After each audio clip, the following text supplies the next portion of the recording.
Acquisition of cultural capital, یعنی جو cultural capital ہے اس کو کس طرح سے ایکوائر کیا جاتا ہے. جو کہ بہت فیمس ریپرزینٹیو ہیں ریپروڈکشن تھیریز کے، وہ ایک فرینچ سوشیولوجسٹ ہیں جن کا نام ہے pair بورڈیو.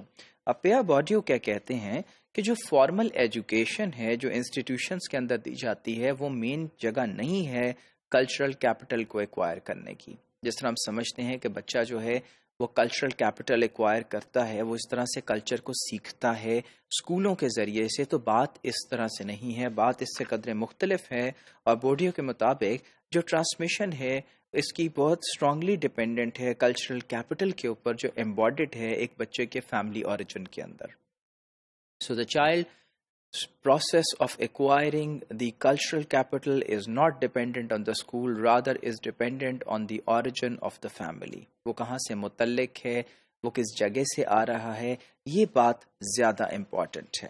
It is here that the earliest conditions of acquisition are set and cultural capital is transmitted in an informal and often unconscious way throughout the socialization period starting long before the first lesson is attended. Now how? ایک بچے کے school میں آ کے پہلا lesson attend کرنے سے پہلے ہی، بہت پہلے، بالکل جب وہ چھوٹا ہے، جب ماں باپ کے ساتھ ہے، ایک فیملی میں جب وہ پیدا ہوتا ہے، تو اس وقت سے اس کی کلچرل کیپٹل کی ٹرانسمیشن شروع ہو جاتی ہے ایک انفارمل وے میں. یعنی it's not formal, it is informal, often unconscious way. یعنی یہ سوچے سمجھ کے نہیں کی جا رہی ہوتی بلکہ سوچے سمجھے بغیر اس کی ایکوزیشن جاری ہوتی ہے، اور تھرو آؤٹ سوشلائزیشن پیریڈ کے یہ چلتی رہتی ہے which is there in the family.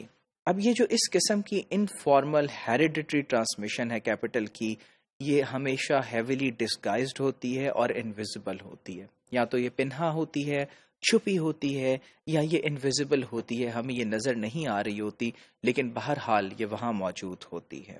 It is considered by Bourdieu no doubt as the best. اور بورڈیو کے خیال میں یہی سب سے زیادہ جو ہے وہ بہترین قسم کی ٹرانسمیشن کا پروسیس ہے جو کہ ہیریڈیٹری ان نیچر ہے. اینڈ فردر مور ہم یہ دیکھتے ہیں کہ it receives proportionally greater weight in the system of reproduction strategies. اور ریپروڈکشن اسٹریٹجیز کے اندر اس کو جو ہے زیادہ وزنی سمجھا جاتا ہے، اس کی کنٹریبیوشن کو زیادہ امپورٹنٹ سمجھا جاتا ہے، کیونکہ جو ڈائریکٹ اور ویزیبل فارمز ہیں ٹرانسمیشن کی وہ زیادہ تر سینسرڈ ہوتی ہیں، یعنی ان پہ کوئی نہ کوئی جو ہے وہ رکاوٹ ہوتی ہے، اصولوں کے تحت کی جا رہی ہوتی ہیں اور کنٹرولڈ ہوتی ہیں. So these matter.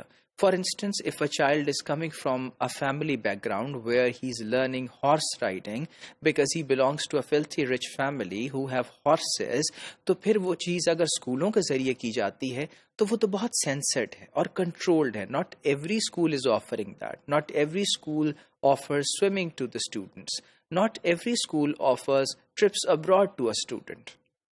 So all these skills and all these sets and socialization and development of the cultural capital begins far before the child starts his or her schooling.